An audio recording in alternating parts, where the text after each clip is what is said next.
Quack, quack. Get it, get it. Caw, caw. That's what they name as in history. Live. Am I live?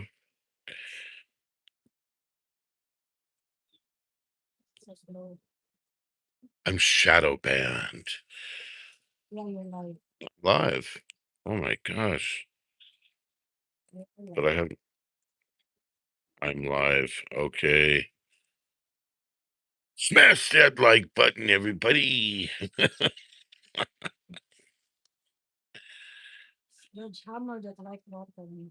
don't see that like. Wow. Even April doesn't like. Or honeykill. Ooh. Oh,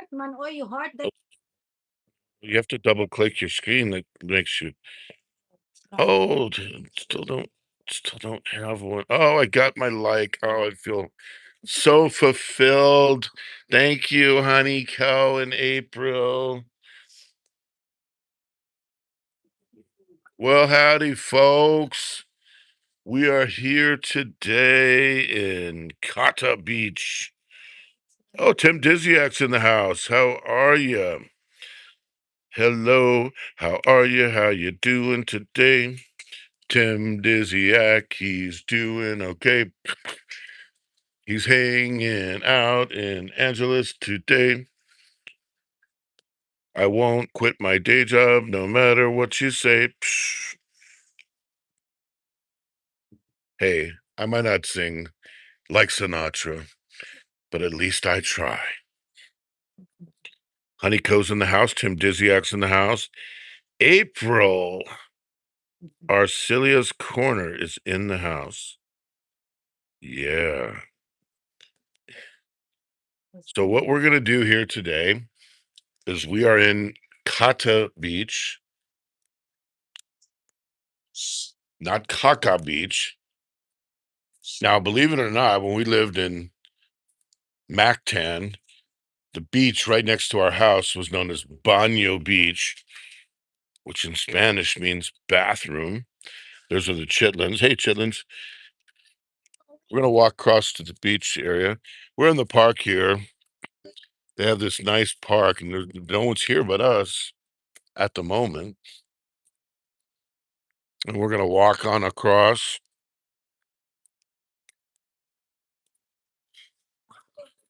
to the beach. I'll show you.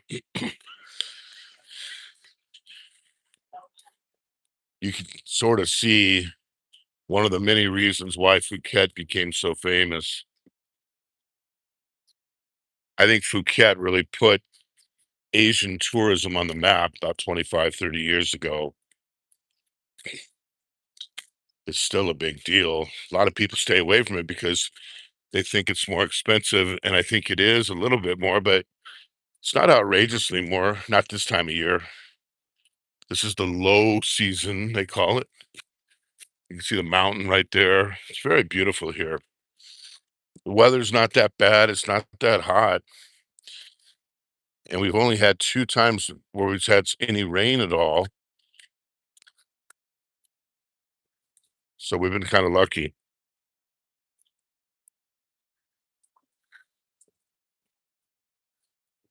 Your voice is much better than Frank's. Well, thank you. Frank has a good voice, though, for radio. He's got a good speaking voice.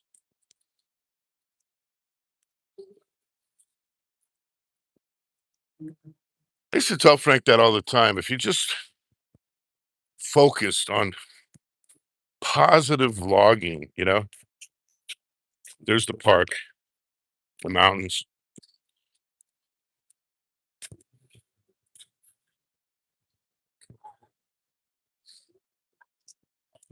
It's so nice because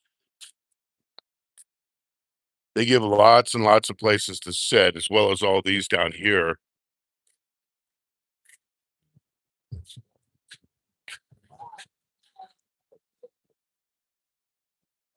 Fazio, yes.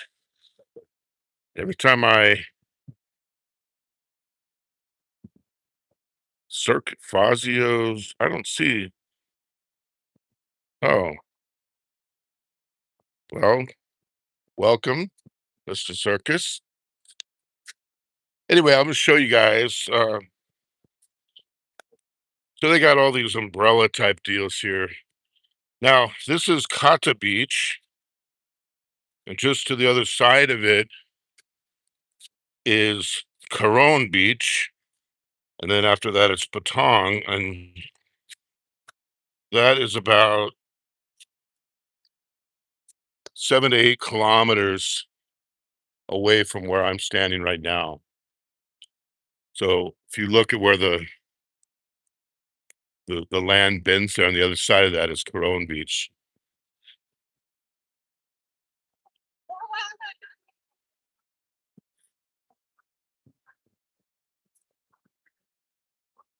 Right now we're staying in Patong, but we're probably gonna move down here to Kata because the beach itself is just so magnificent. I mean, look at this place, man. I'll tell you what, this is a tough call to say between Da Nang and here because Da Nang is marvelous too. Now, I like wavy beaches. I grew up in Newport Beach where we have waves, and that's sort of my thing.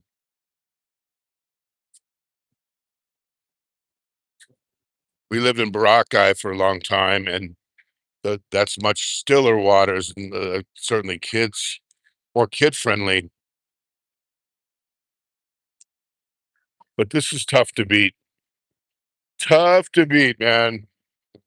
Da Nang and Kata Beach, pretty close. Plus, the water temperature is just perfect. Water is super clear. The beach is super clean. Ah!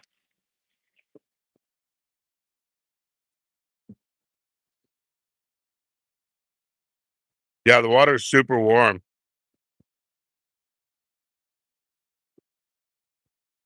Yes, beach looks very nice. I mean, look at how. I mean, this is absolutely stunning. And there's a reason why Phuket. I mean, imagine this island alone has more tourists than the entire country of the Philippines. Now, it's a big island. Don't let this fool you. It's massive, actually. It's a 1 hour drive from the airport to here. And but wow, with the water temperature, the clarity of the water, the cleanliness of it, there's reasons why places become super famous. And this is definitely, hopefully, you can see that.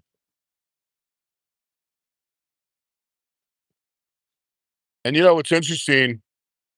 We did a little research because everyone says you can't come here 'cause it's too expensive, but we found places just in doing the research. You know, there's these bungalows over here that have two two queen size beds in the room, a kitchenette, a swimming pool, everything for under $400 a month. So if you stay right in the heart of Patong in a five-star hotel, yeah, it's expensive. But I'm telling you, you can live almost at that level if you come down here to Kata or Coron, and it's not as bad as you think.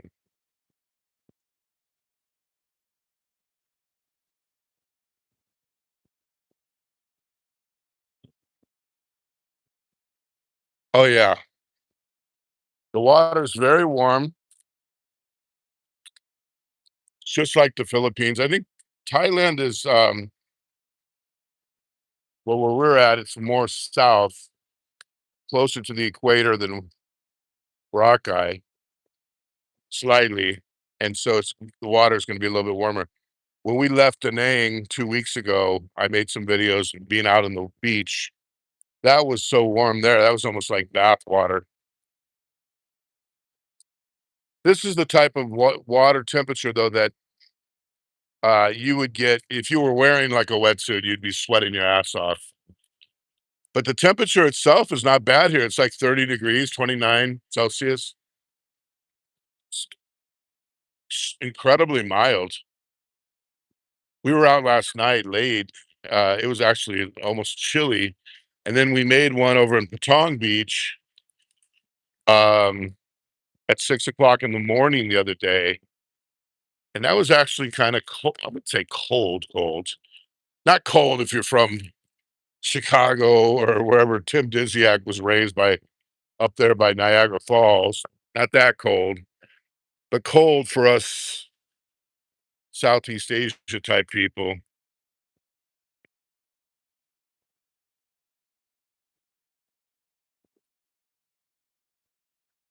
Sorry if I'm missing any comments here because I have,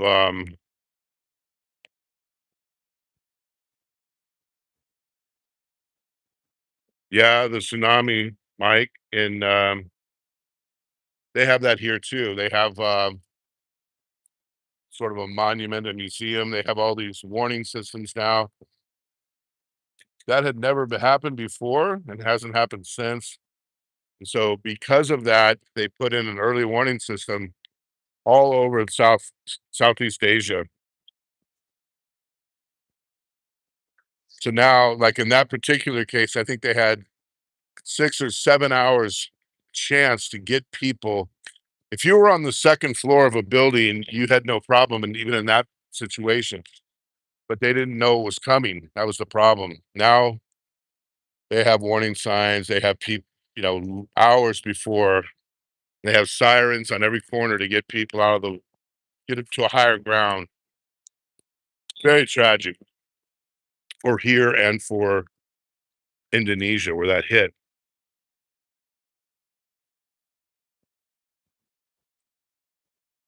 What is the red flag for? Yeah, I don't know. Let's see. Oh, I think it's telling you not to swim. Uh, don't swim in this area. Okay. Looks like no one's paying attention to it. They have these white flag areas. I think that they just want to push people over there for lifeguards. We have that in Vietnam. It's maddening. They'll have this rope that'll go out, and then a rope will be a little bit farther, and they want to herd everybody into one section to swim. There's the chitlins, ladies and gentlemen, and the April and honeycomb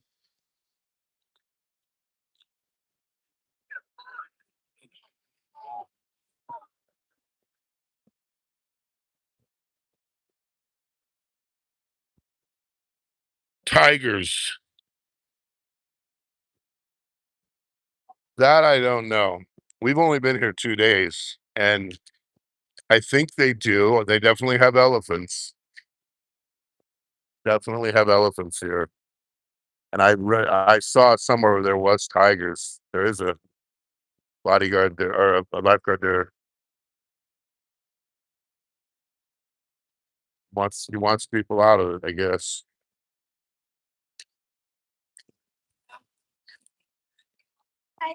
But yeah, they have other types of wild animals, like they have, I think they have orangutans that come from Sumatra. They come here. They have elephants and other things like that. And we saw a lot of things like that in uh, Taya, tigers and elephants and so on.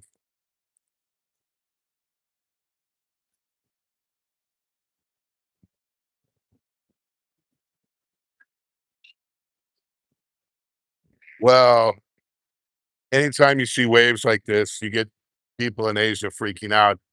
I grew up in Newport Beach, California. This is mild compared to that. Sometimes we would have, you know, 8 to 10 foot waves, and the whole place was covered with surfers. You can see some surfers over there.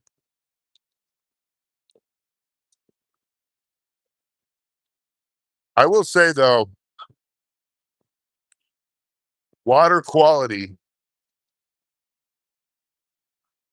and cleanliness, this is ranks way up there. Da Nang and here would have to be the winner on cleanliness. There's not a speck of seaweed. There is no trash. There's nothing out here. That water is crystal clear, except for right here where it kicks up the sand. You go out there a few more steps, it is crystal clear.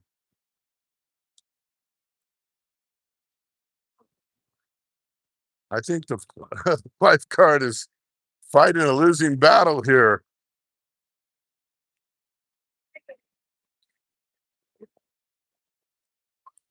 Let's see.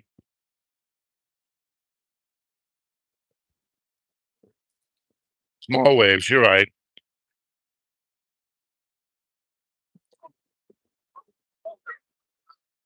The pike. Yeah. Well, I used to go to Newport and like the wedge. Okay, if you guys are familiar with the wedge, right before Corona del Mar, where the entry to the bay, Newport Bay, and they would have 20-foot waves sometimes, not always, but the problem there, and I used to do it all the time, there would be a whole crowd of people watching the few knuckleheads that would be out there in 20-foot waves. And I used to do it. But the problem in the wedge is the wedge has a shore break.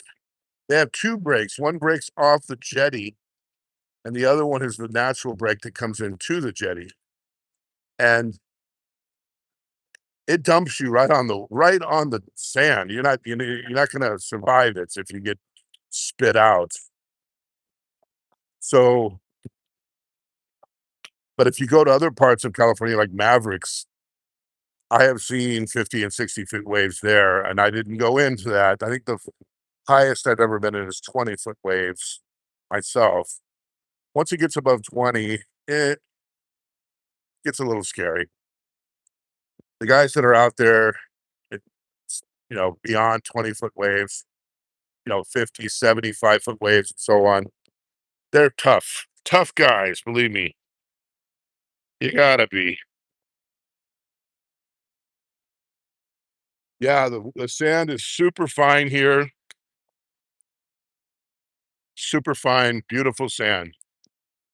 It's hard to tell because it's getting wet. I'll show you up here. Trying to scoop a little bit.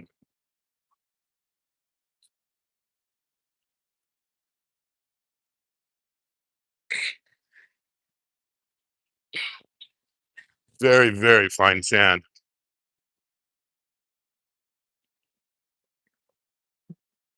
And the nice thing is, like in Patong Beach, which is where all the nightlife is, where all the party scene is here in Phuket, they have people out there combing the beach at 5:36 in the morning. They are smart enough here to know this is their source of income, so they keep it clean. That's what they do in Vietnam too. They have people out there working on it all the time.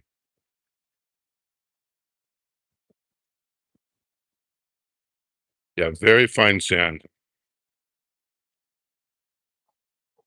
Not Tiger Beach. This is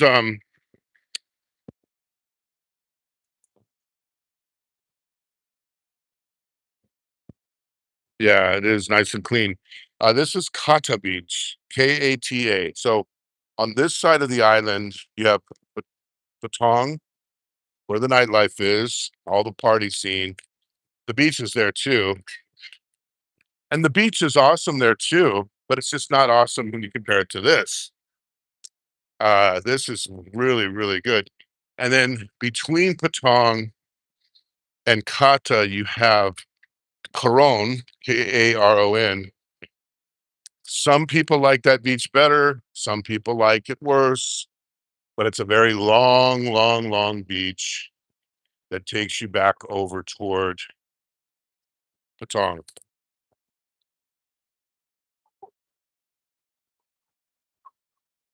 Yeah, it is nice, and I hope you guys get a chance to come here. It's totally worth it.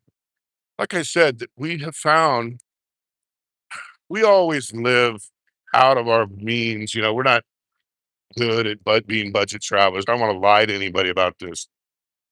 I don't want to be one of these people that said, "Oh yeah, you can live in the Philippines on 500 a month." we can't. We have never been able to do those things. But what we do is we try to look it up. Look, I have to have a bigger place because I have 7 people with me. But if you're a solo traveler or you just have a girlfriend or something like that, you can find cheap places here that are still good places. A place with an air conditioner, hot water, Wi-Fi, a swimming pool, a nice bed, and it's just 5-minute walk from right here for 300 bucks, 400 bucks a month maximum.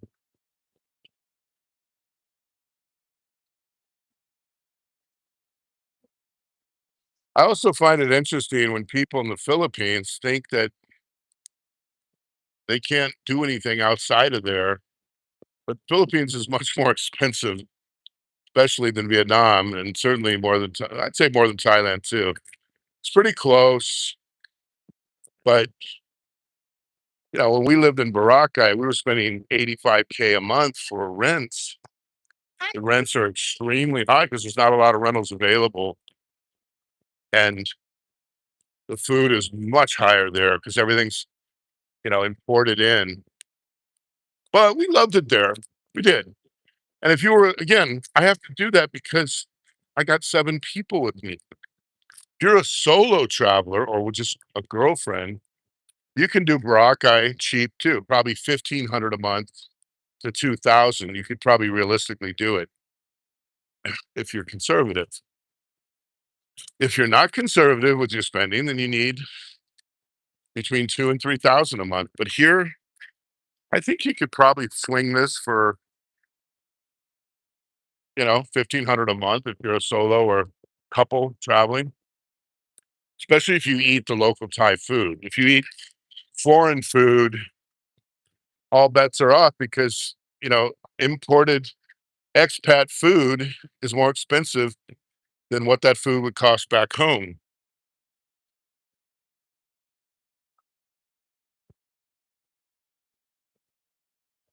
Patong, full of Phuket. Yeah, they are surrounded by beaches. You're right, ET, and welcome in ET. Travel freely. The man, I call him the garbage man. Why do I call him the garbage man? Because he takes out the garbage of YouTube and puts them into the dump. Someone's got to do it, and he is that someone. By the way, I've met ET 3 or 4 times. Most people are not aware of this. I'll just make it public. I'm going to give away an ET secret, everybody. I want you to pay attention. Are you ready? You'll never be able to unsee this once you see this. Here we go. ET secret number one. And this is the only one I'm going to share. I would say ET is about 6'2" or 6'3". Like you're expecting some little Asian guy to walk up. Here he walks up and he's at least 6'2", and he's in the shape of a 20-year-old with his body. So ET Travel Freely is a legend, and we love the guy. He's great. I don't care what anyone else says about him. I've met the man, and he's a great guy. Let's see, who else do we got around here?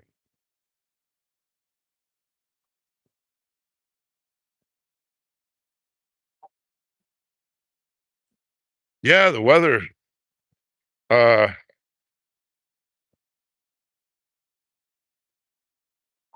Granddad. Yes.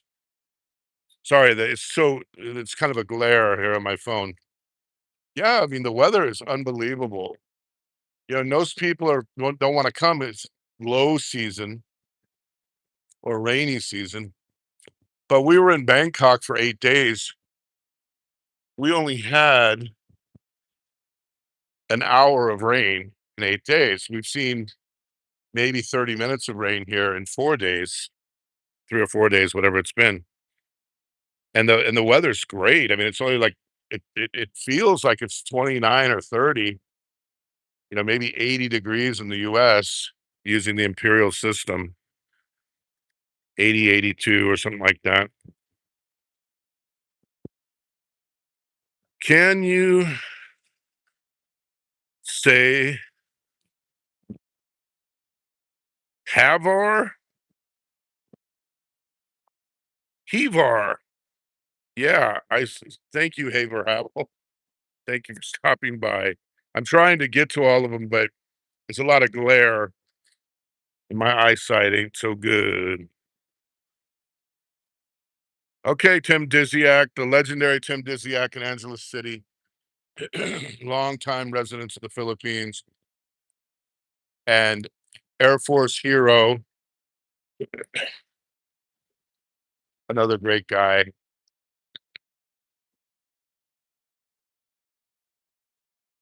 I really want to get back to Angeles at some point. If I ever went to Angeles, it'd be for one reason, Tim Dizziak. That's the only thing I can think of that would induce me to go there. I don't like Angeles that much because it's landlocked. I mean, if you're gonna be landlocked, give me Bangkok, give me a lot of places, but he likes it though. That's all that matters because that's where he chose to live. Well, we got 16 in the house. I just want to welcome you all. For anyone that just arrived, we're in Kata Beach, Kata, Phuket, Phuket, Thailand. Just a 1 hour jump over to Kuala Lumpur and a 1 hour jump the other way to Bangkok. Perfectly situated here in Southeast Asia. And I gotta say, this is one of the nicest beaches you're gonna find anywhere in Asia.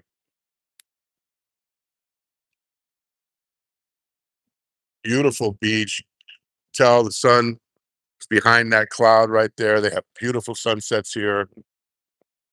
Kata Beach is, as Ricky would say, killing it.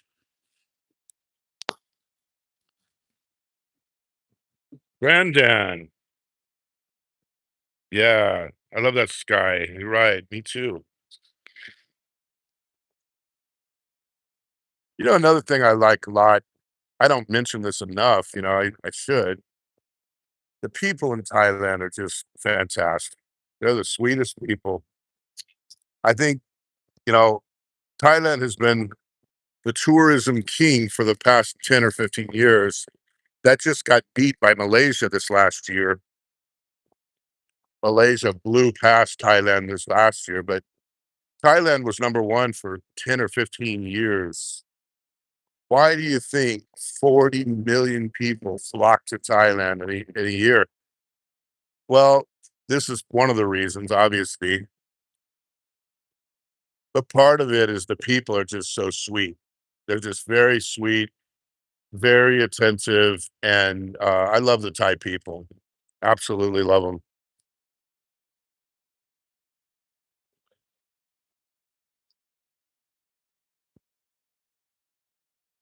Well, to all of the people in the chat, at 15 or 16 here a second ago, do any of you have anything you want to talk about or any questions or comments before I go? I'll try to answer anything for free. I don't charge consulting fees like Geo and all the other scumbags out there.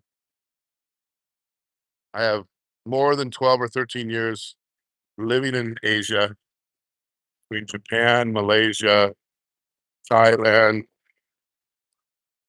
Singapore, and of course, many, many years in the Philippines.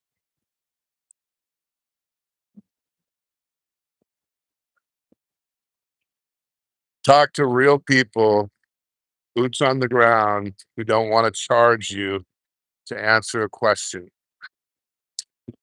It's my advice for the day.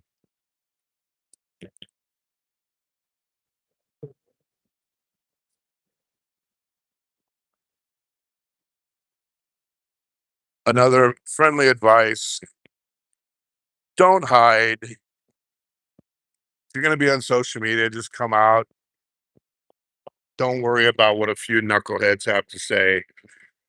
Don't let them control your life. Live your life the way you wanna live it.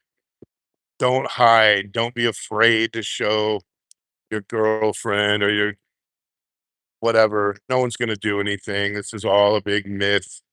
Couple trolls, that's it, who wanna intimidate people. Vast majority, 99% of the people you meet out here are super friendly and nice, and the little basement boys aren't gonna do jack shit about it. So, do what makes you happy, that's all I can say. Do what makes you happy.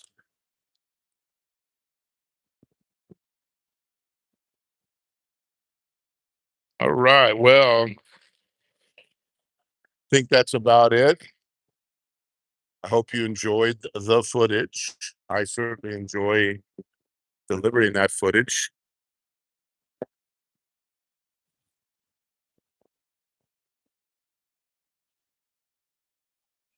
Even if you can't come, hopefully you can imagine yourself being here right now enjoying this marvelous beach at Kata Beach in Phuket.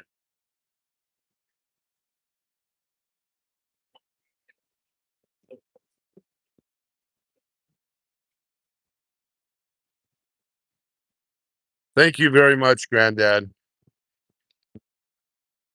Well, I'm gonna say this, I mean, I've met most of them. I've met almost every famous of the Philippine vloggers and quite a few in Vietnam and Thailand too. As soon as the camera's off, they start hitting you up for money, memberships, sponsorships. Can you sponsor a new GoPro? Can you do this? Can you do that? And I've had some of them show me how much they make on YouTube. You know, we're talking about the ones with 100,000 subs. I mean, come on, they're making 300 a month if they're lucky, maybe 400. That's the truth. I think a lot of people thought they were going to go online, swing a camera around, and they're going to be able to live like this, be lazy all their life, but that doesn't work. It catches up to you eventually. Eventually, the party time is over. Eventually, the simps wake up. All the little cucks who want to pay for the guy to sit there in his fan room and charge $50 to answer a question. And the funny thing about that is they don't have any insight into anything you're asking. Oh, thank you so much, Granddad. I don't know what I'm doing. I just put the camera out there, push the button, and upload it. Really. I have no idea. I mean, I got way too many things in life going on to spend too much time on it because I used to years ago spend a lot of time editing and doing all kinds of stuff. And there's no money in it. There's no future in it. The vlogging world is so saturated with creepy dudes that even if you're the best guy in the world, you're gonna have a tough time in the space because it's just so full of creeps. A lot of these people should be at home, still working, and not expecting others to foot the bill for them. But of course, they're not qualified to do any work. Most of them have no skills, not even entry level.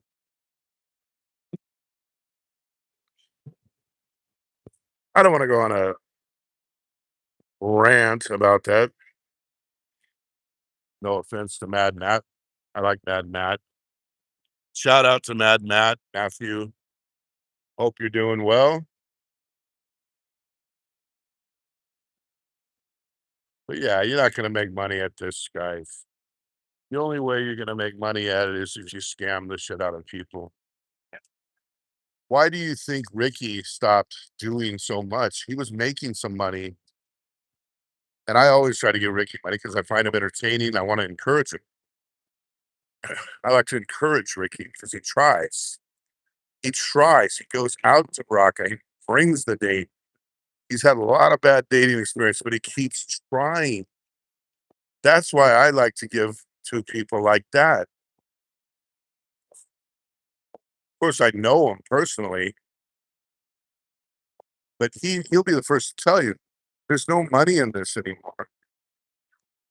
YouTube changed all the rules too for the watch hours and so on.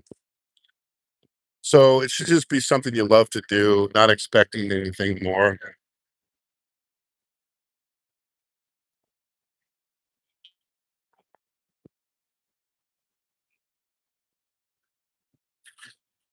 No, they can't, Gramps or Grandpa, but the fact is, it'd be nice if they could, and maybe 10 or 15 years ago, they could, when YouTube used to pay a lot more for what we do here.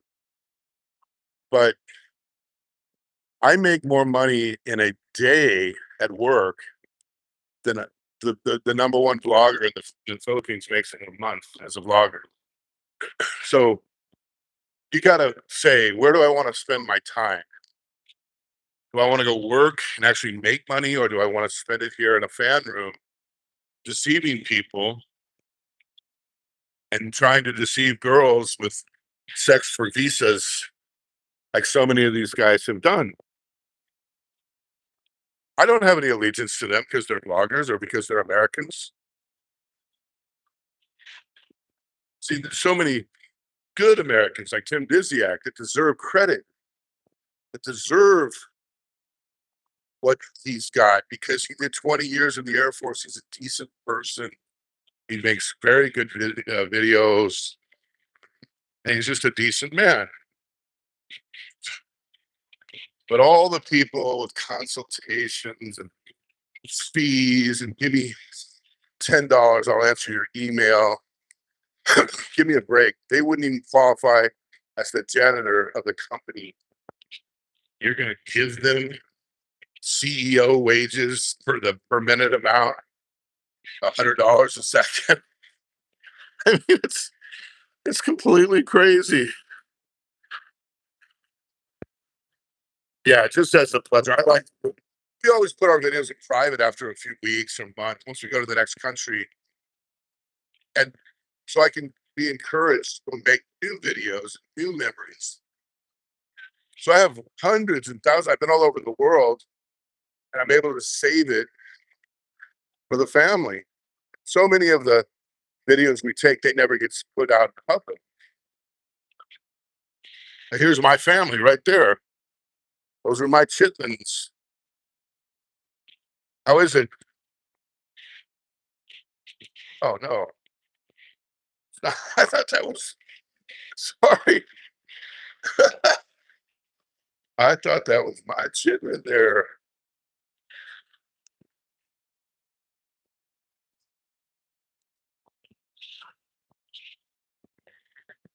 The funniest one though is when vloggers give dating advice or financial advice.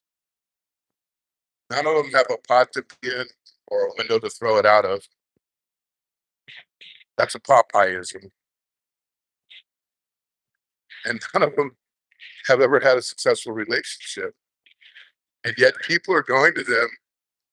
Some of the females I know one female that's doing consultations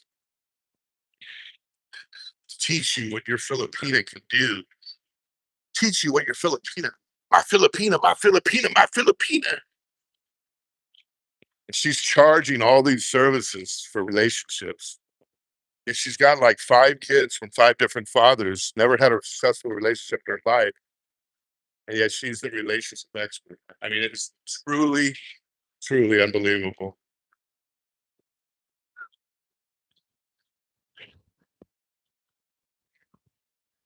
Oops.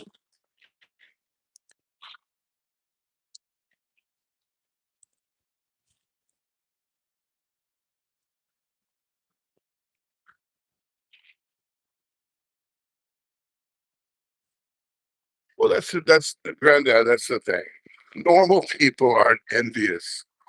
They're not destructively envious like certain people on YouTube obviously are. They get jealous over every little thing. Normal people who live the normal life are not jealous of vloggers. They're not jealous of other people. The only way you're gonna make it in this world is to not be jealous and envious, but to go out and make your own life. Oh, when I see the jealousy and envy of YouTubers, it's hard to believe that it even exists. I never see it in real life. It's really only on YouTube, only a few knuckleheads. I won't name names, of course.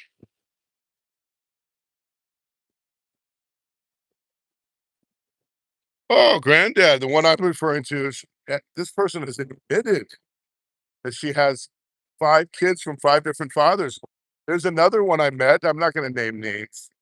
3 kids, 3 different fathers, never had a successful relationship, not even for 5 minutes of their life, and they become the automatic experts because they're in an LDR. "Oh, I'm in an LDR. I never met the person, but LDR is the ultimate expression of love and devotion." I can't believe what I hear. I mean, seriously, sometimes I don't know if these people are serious or this is some big skit, but it is it's shocking. Big Kevin's in the house. Big Kevin's been killing it lately with his show. Big Kevin is back to dominance,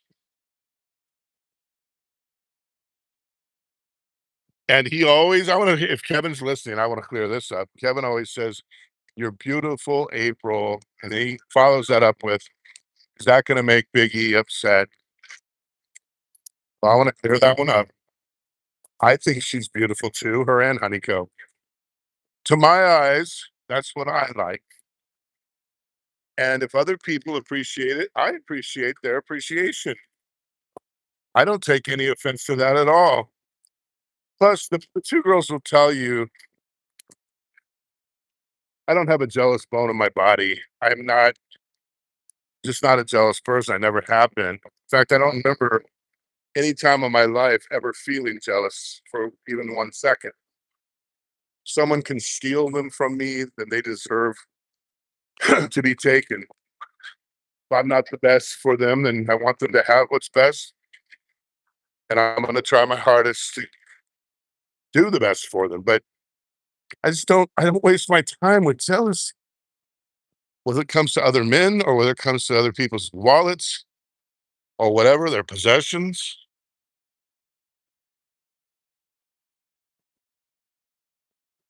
No, we're certainly not upset when you do that, and the girls look at you, Kevin, almost like a family member. You don't even count as a guy on the street.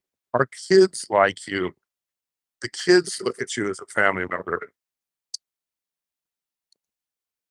So, certainly it doesn't bother me, and unlike the never-ending basement boy string, Kevin spent years and years in these countries banging bitches. He doesn't need to be in a jealousy competition.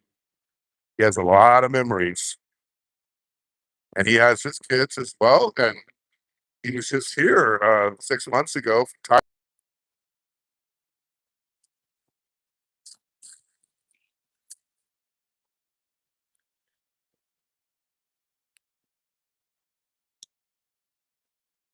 So, yeah, they all look at you, and then April likes to joke hard, Kevin. Sometimes it looks like they're even fighting each other, but they're not. It's just playful banter. You can't joke around with your friends, play around. Who can you do it with, you know? So, yeah, we're big fans of Big Kevin.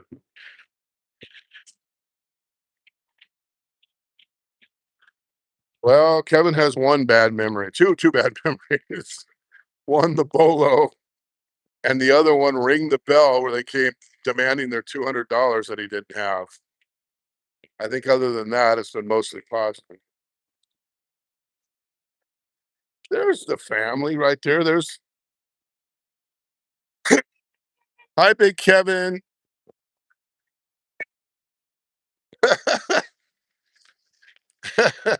Where is the chitlins? Right here? Oh, there they are. I I walked up and said started calling out to somebody. I thought it was Laurie, but it was somebody else. Probably freaked that girl out. "Hi, how y'all doing?" See that? Hi, Big Kevin. They know you.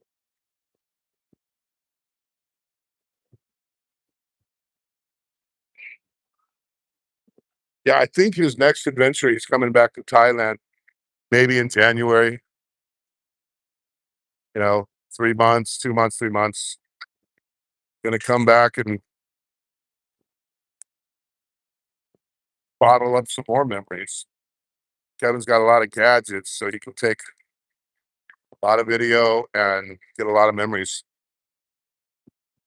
Kevin, this should be a place for you to come to. I gotta say,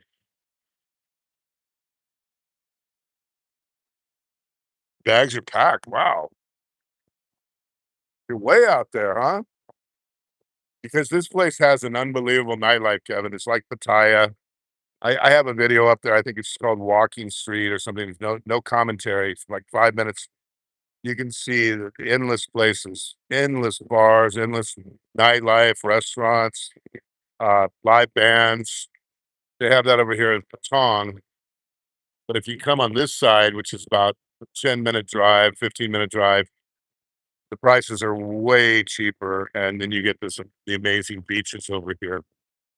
And then you're still close enough to the action. Now, where you lived at Soy 7, I believe, uh, you were literally on top of the action. You just walked out of that place. I think that place was called Kevin's, wasn't it? Or the guy's name was Kevin also that owned it.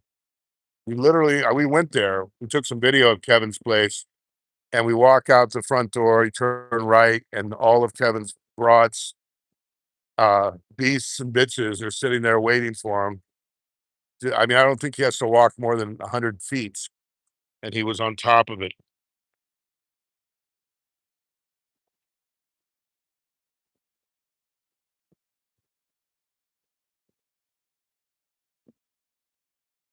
Well, that's the thing, like we found these bungalows here.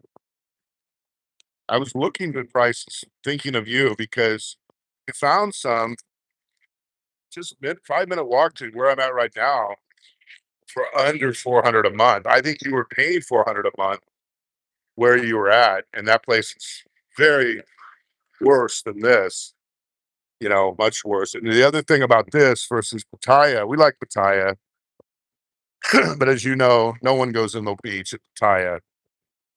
The waters in Pattaya are totally polluted and nobody goes in the water. So even though you have a beach, this is more like Da Nang. This is much more people inside the water. It's way cleaner.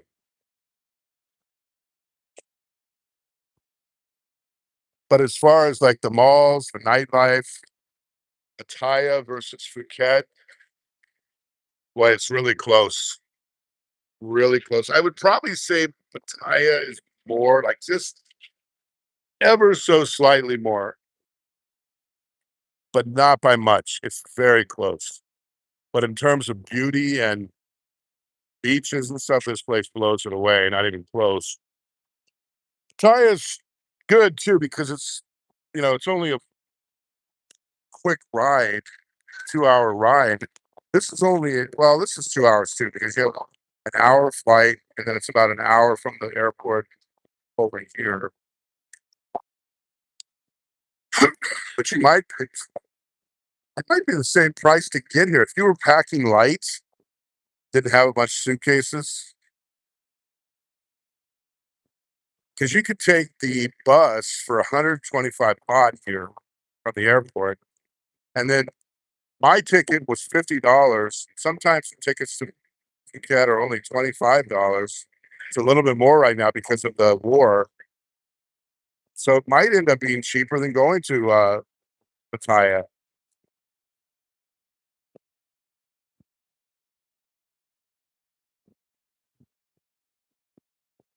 Yeah, don't bring all your stuff. Just have people like me, especially if you're not going to stay more than a few months. Makes it so much easier. I'm a long time traveler. I told you that before you left the last time. You think you're gonna use all that, and over the years, my bags have gotten smaller and smaller, less crap.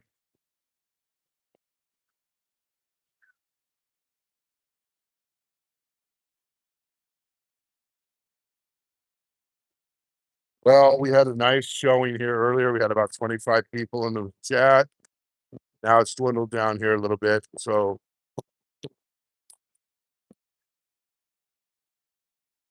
that's my daughter Sunday. Hi, Sunday.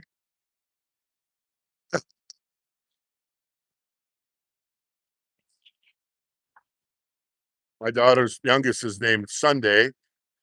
The middle one is January, and the oldest is Shan Shell. I call it Shan Shan. Shan Shan is now 5'7" at age 14 and a half. She might end up being about 5'8" when it's all said and done. Thank you so much, Granddad. Appreciate that. Well, I'm gonna probably head on out of here, guys. And so I love talking with you, and thank you for your nice comments. It's nice not to have a bunch of trolls and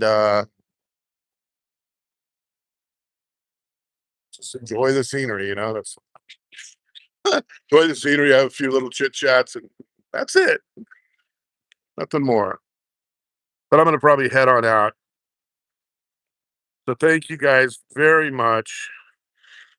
And we'll catch you some other time. If I go to Corone Beach tomorrow or some other time, I might do it again.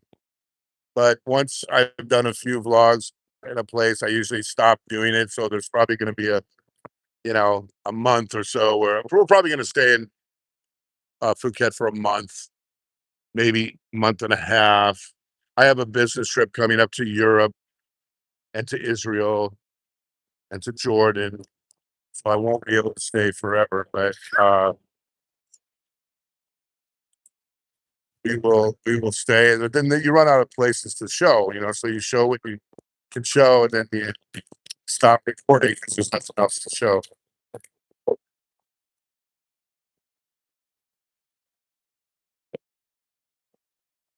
Thank you so much. I also want to direct everybody, and I hope it's still free up there on my Amazon page, Eric Dowell. You can see my book called Navy Corpsmen, Corpsmen, Corpsmen, The Unsung Heroes of Wars. Navy Corpsmen, the unit that had the most Medal of Honor winners per capita of any in the entire U.S. military. I hope it's still free. If not, I hope it's only $1 or $2. I don't know what they're charging, but if it's free, read it and get an appreciation of people who run out to the battlefield with a medical bag when shots are being fired at them to save people who are being shot at and bombs exploding to try to kill them. The book there is a history of that group and some of the Medal of Honor winners. Every penny of it gets donated to the Wounded Warrior Foundation, any of the military books. So please get it and let me know what you think. And if you want to read it and not pay for it, let us know. We'll just give you a copy for free. All right, everybody. We're doing it though for the Wounded Warriors and for people like Nico who had a bomb explode. Nico was not a combat veteran. He was a guy that was servicing people on the front line, and an IED exploded, probably manufactured in Iran, and blew half his face off. Spent 6 to 8 months at Walter Reed Medical Center having reconstruction, and now he's in the Philippines vlogging his heart out. And those are the type of people that we want to support if we can, because they're paying the sacrifice that allows us to come out to places like this and be free. So Navy Corpsmen, check it out. All right, everybody. Talk to you soon.